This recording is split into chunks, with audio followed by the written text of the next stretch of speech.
Hi, this is Chris from the Brantford Public Library, and today I want to demonstrate a few dyeing techniques.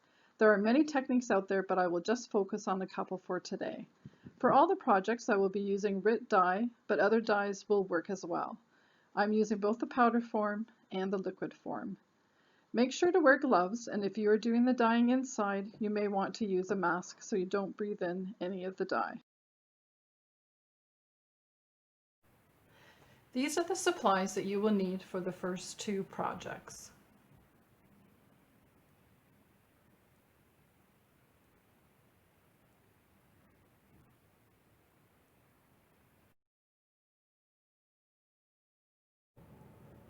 The first method I'm going to demonstrate is a simple immersion technique, and then I will show you the same basic technique but a different application method after.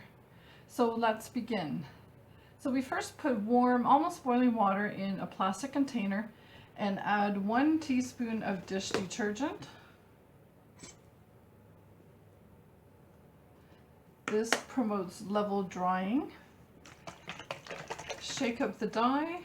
Since I'm doing a very small t-shirt, I'm just going to add a small amount of dye to the water.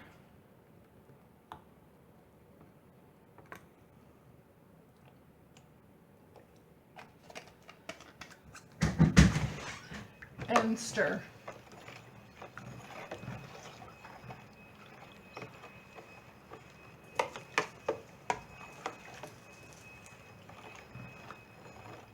The fabric should be 100% cotton, and the shirt should be put in warm water before adding to the dye so it will help soak up faster. Now I'm going to take the fabric item, which is already damp. I've just scrunched it up and put it into the bowl, and I'm going to pour the dye over the t-shirt.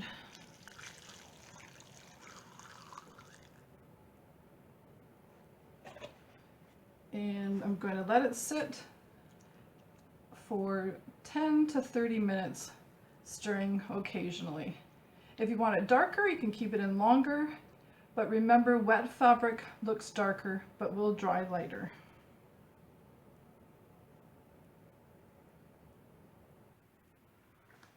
When you have the fabric to the desired color, remove from the container, squeezing out any excess water.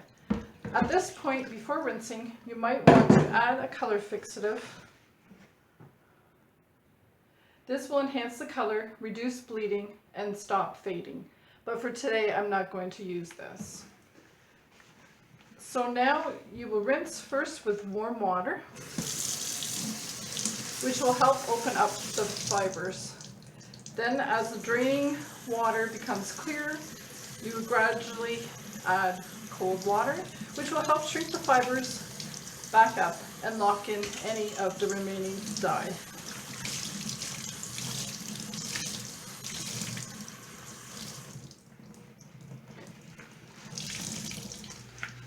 And then let it dry.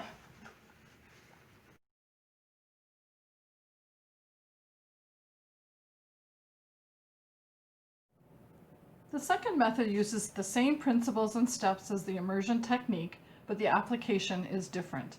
This is called painting the fabric. For this method, I will put the powder dye in hot water in the plastic cups.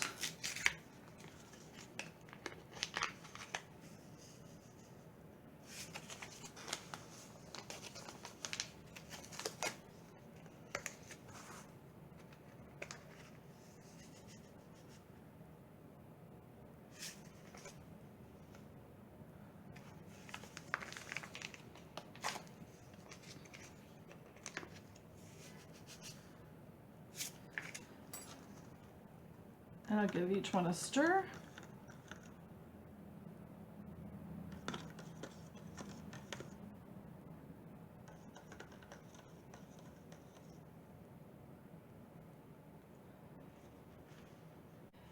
And I will let the dye sit in the water for maybe 10-15 minutes. The fabric should be damp before applying the dye. Squeeze out the excess water, then lay the fabric flat on your covered surface like I have.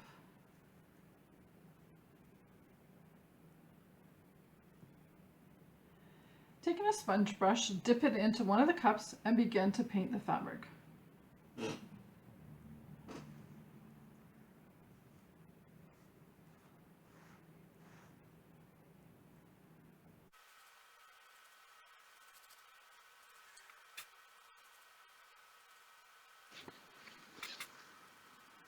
We've sped the clip up to save time. When you're painting your fabric, feel free to personalize your design. I have chosen to draw stripes, and I used a medicine dropper for the dots on this shirt.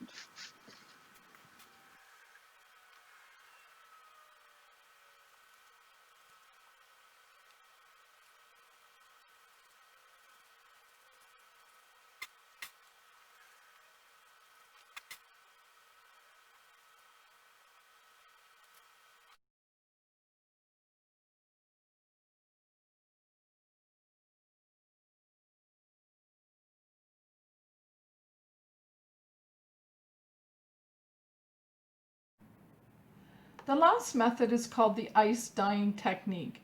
You will use the same basic supplies as shown for the first technique. In addition, you will use a wire rack over top of a plastic container and ice. The first thing you do is prepare your fabric for the type of pattern you would like and place it on the rack over top of a large of the container, which I have done there. Then you add ice to the top of the t-shirt that I have put here.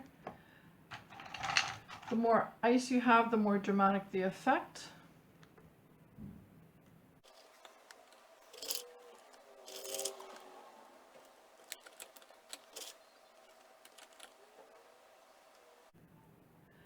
Now sprinkle the dye powder over wherever you want.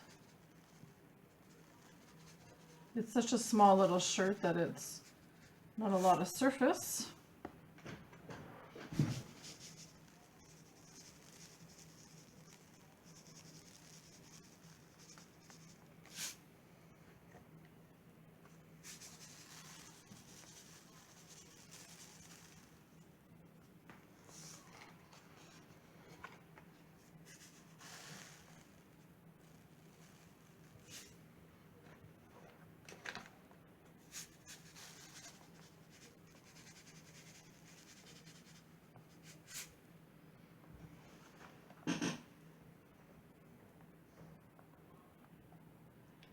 Let everything sit until the ice melts completely. You can leave it for about 24 hours for the color to set. I have rinsed the shirt just like I did the first two projects, and now we can let it dry. I hope you enjoyed learning some different dyeing techniques today. Thanks for joining me. For more adult programs, please check out the home-based activities on the Brantford Public Library website. See you next time.